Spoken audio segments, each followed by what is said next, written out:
The Government of Kenya has prioritized creating a conducive environment for business through initiatives that are being undertaken by my friend Salim Vuria and the State Department's charge. These platforms facilitate continuous dialogue between government and the private sector, ensure the implementation of necessary reforms, and promote policy alignment to drive economic growth.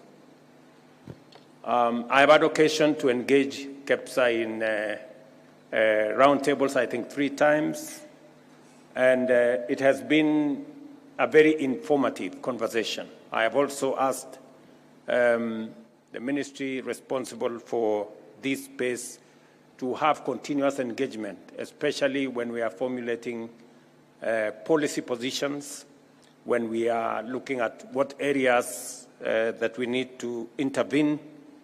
And I'm very happy that that conversation is ongoing. We just need to scale it up. Our collaboration has already yielded significant outcomes, including the introduction of incentives for manufacturing, e-mobility, and special economic zones. These measures, alongside streamlined tax refund mechanisms, have boosted investor confidence and enhanced Kenya's global competitiveness. You all remember when we had this conversation about tax refunds. And we made the decision that because we were having a monster of a problem that seems to be non-ending, we took the policy decision and passed it in Parliament that if KRA owes your business and in 6 months they are unable to pay you, the next time you're supposed to pay KRA, deduct the money that they are supposed to pay you before you pay your taxes. That way, we make sure that we have a win-win arrangement, that if KRA delays in paying your refunds, there is no justification for you to pay the next until you get your refunds. So you net off, and I think it's managed to improve things on both sides. I think KRA are now much more forthcoming whenever they are processing those refunds. These measures, alongside streamlined tax mechanisms, have boosted investor confidence and enhanced our competitiveness. On the macroeconomic front, deliberate policy interventions have stabilized the Kenya shilling, leading to a 20% appreciation from Kenya shillings 162 to the dollar in February 2024 to Kenya shillings 129 today. Inflation has fallen to a 17-year low, declining from 9.6 in September 2022 to 2.8 this month. Additionally, foreign exchange reserves have surged to US dollars 9.5 billion, ensuring robust import cover and strengthening our financial markets. You all remember 2 years ago we had a big challenge. In fact, the first group that I met were the oil marketers. And the oil marketers were really in trouble because we spend close to $500 million every month to service our oil products imports. It was a big challenge, and we managed to design an innovative mechanism working with local banks and structured what many people did not think it was going to work. But today, we have a working mechanism that has removed pressure from banks. I remember banks had become rationing dollars that are available to importers.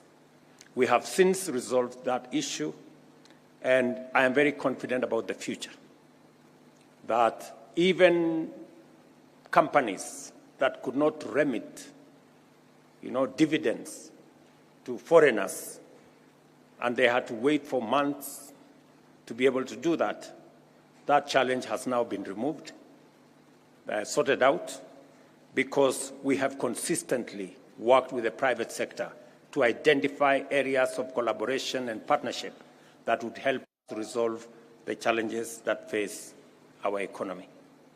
I must say here that for the first time, I realized why a big bank is necessary. Because all the other banks took off, and we were left with Kenya Commercial Bank, and they sorted us out. Congratulations, Kenya Commercial Bank, for standing in the gap. Subsequently, many other banks have come on board, and we are now working together with confidence with all the other banking institutions. The outcomes, of course, have restored market confidence, significantly reduced the cost of servicing external debt, and created fiscal space to support our development priorities. The Government of Kenya remains unwavering in its commitment to leverage public-private partnership to fund and deliver major infrastructure projects across Kenya. World-class infrastructure is the foundation of economic growth, job creation, poverty alleviation, and regional integration.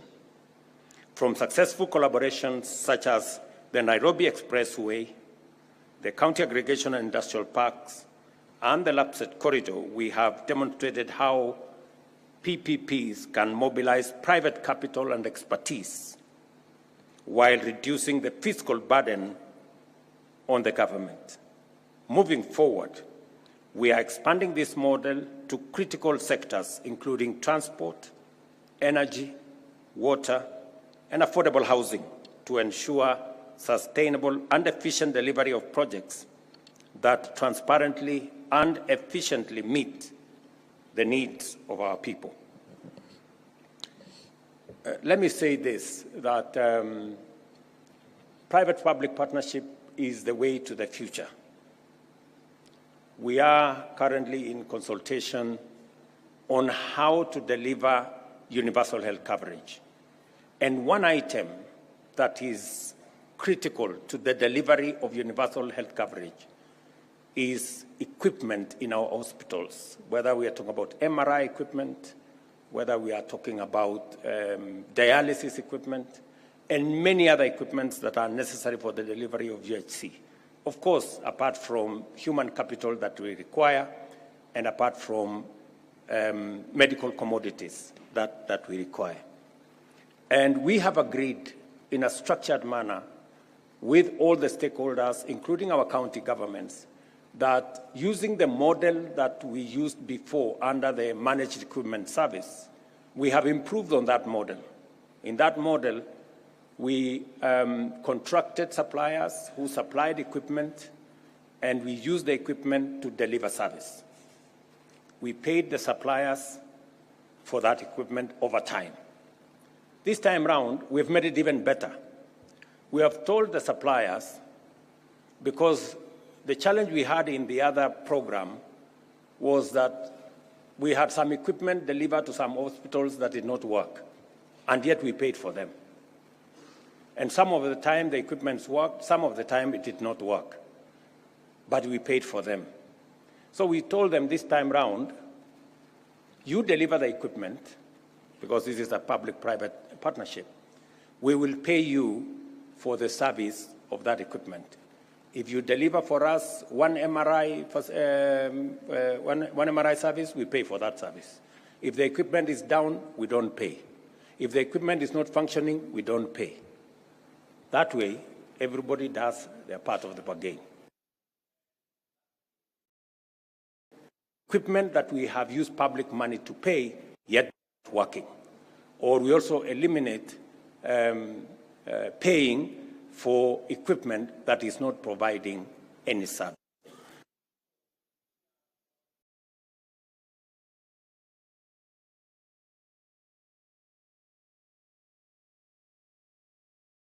That you can fly from Dubai 5 hours, but you can also spend 3 hours. But thanks to the expressway,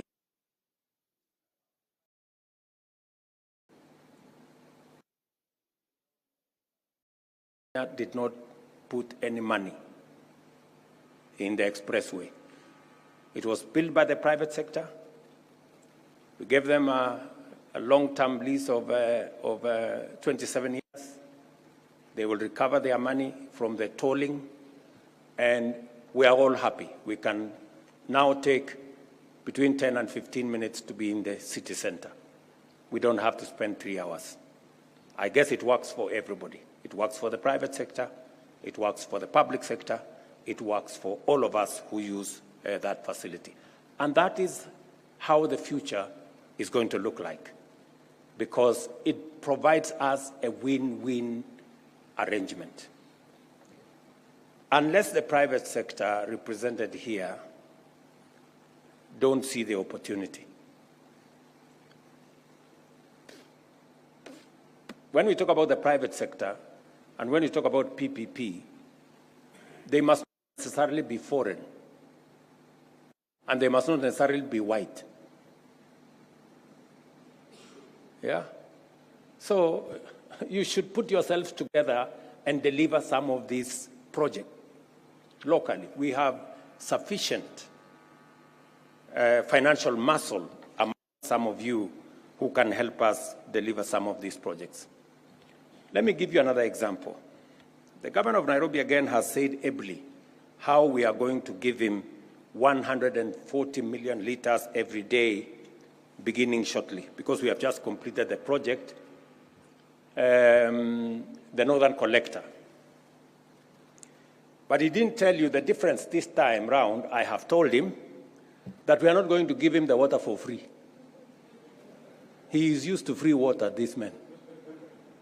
You know? And you know, the irony of this whole thing is that as national government, we invest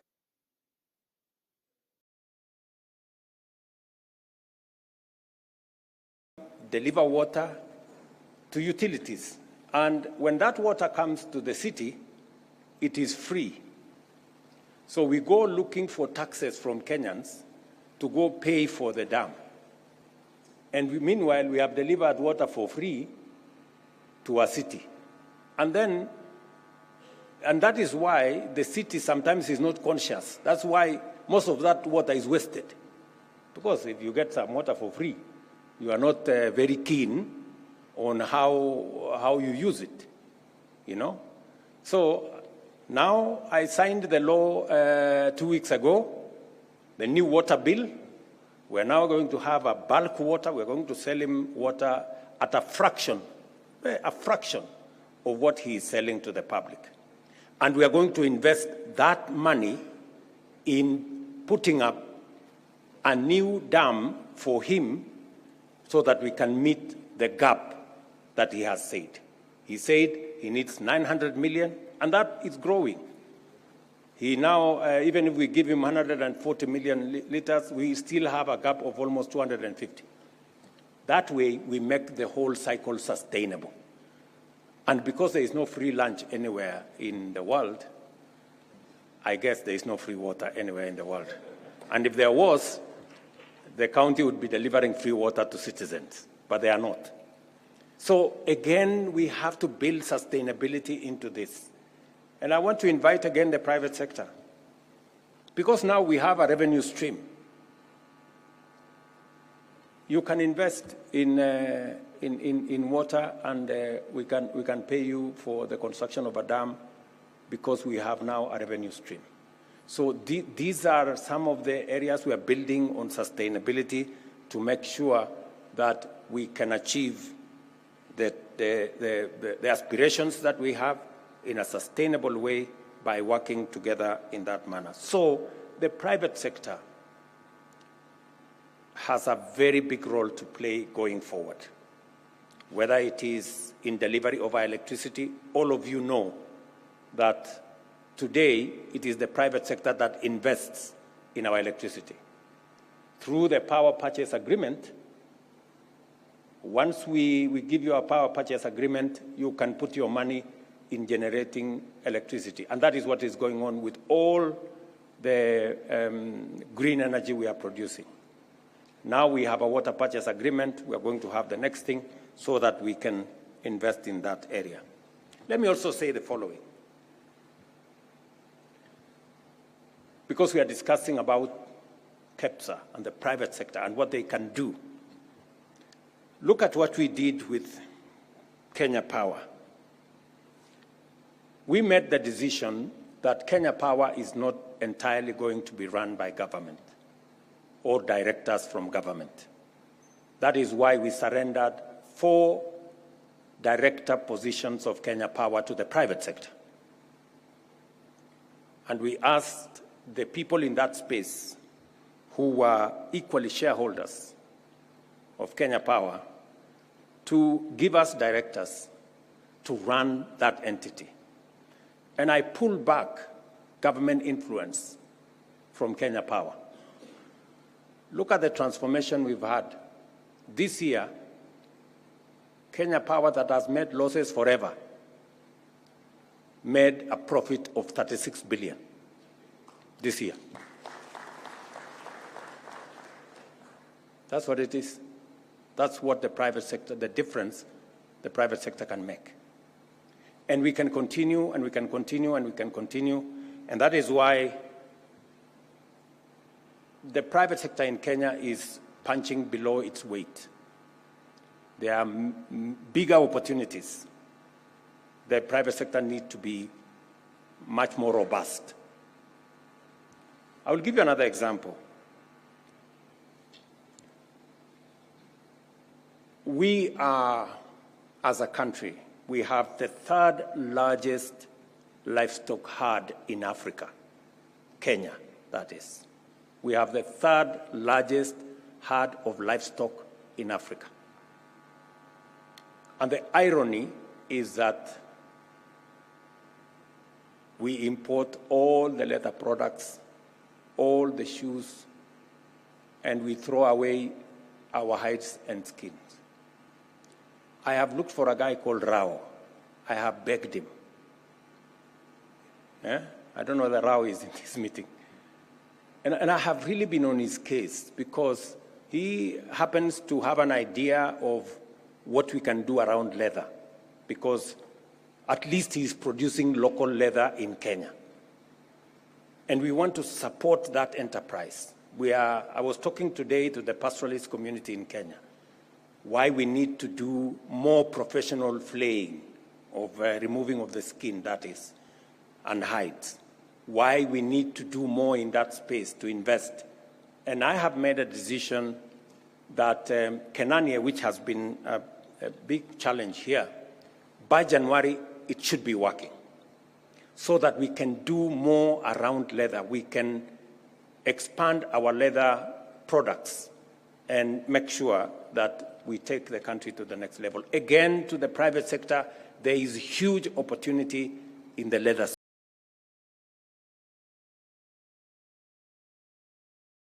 Government services. We are getting everybody. We have closed down 1,100 paybills, some of which were even going to private hands.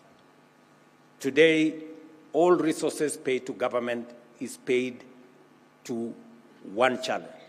Government is paid to one channel on eCitizen.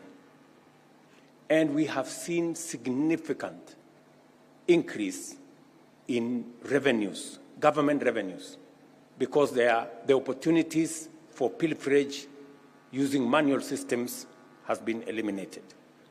But you see, it doesn't stop there. There are people who have taken us to court because they don't want the digital process. Among the people who have taken us to court are headmasters of our schools. You cannot believe it. We have managed to get everybody to pay for government services using eCitizen. We are yet to get our schools. Just ask yourself, why should somebody want school fees to be paid manually and write some receipt there? And then, you know what happens. But I will go after them. They will not succeed. We must get them. We must digitize even school fees that is being paid by our parents, our parents must get an account of how that money is being used. So that whole space around digitization is a program that will help us enforce accountability, enhance integrity, and make sure that we can account for resources that are given to us by the public. This commitment, as I have said before, is non-negotiable, as it forms the foundation upon which trust of our citizens and partners is built. By removing barriers and fostering a more predictable and supportive investment environment, we are attracting local and foreign investors, driving economic growth, and creating jobs. Our ambition is to grow foreign direct investment inflows to 10 billion shillings by 2027. This target will be supported by strategic initiatives, including the establishment, as was said here by Minister, special economic zones, and I'm negotiating for one in the county of Kisumu. Professor here asked me that we have 7 new special economic zones, and one of them is going to be in Kisumu, and to enhance infrastructure, as was said by Professor here, roads, making sure that we unlock our roads infrastructure. Again, there is an opportunity for private sector to play a part in some of the things we are doing around securitization of some of the resources to unlock the resources for us to do the roads, and policies designed to boost investor confidence. These efforts are already bearing fruit, with over 230 billion in investment secured through improved ease of doing business reforms. Kenya is now well positioned as a regional investment hub, leveraging its strategic location, robust innovation, and strong public-private partnerships to unlock opportunities and drive shared prosperity. Let me conclude by saying I am truly happy, ladies and gentlemen, and assure you of government's and my personal support as we advance our partnership to unlock Kenya's full potential. From 2025, that's in a few days from now, we will introduce the quarterly dialogue sessions with the private sector to address bottlenecks to doing business and explore opportunities for deeper collaboration.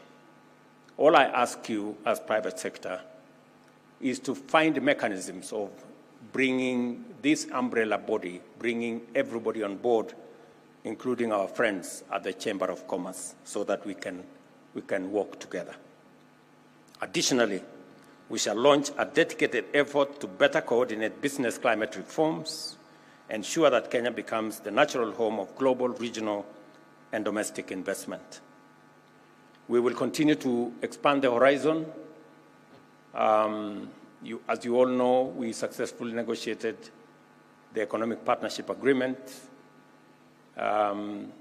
We are in the process of negotiating with the US. I know many of you are wondering whether AGOA is going to be renewed. Let me confirm to you that it will. I have it on the authority of many of my friends in that country, and I believe that the new administration is also going to support our AGOA plan. Once again, congratulations to KEPSA for 2 decades of extraordinary achievements. Together, let us drive Kenya's economic transformation into 2025 and beyond. Thank you very much, and may God bless you. A round of applause for His Excellency.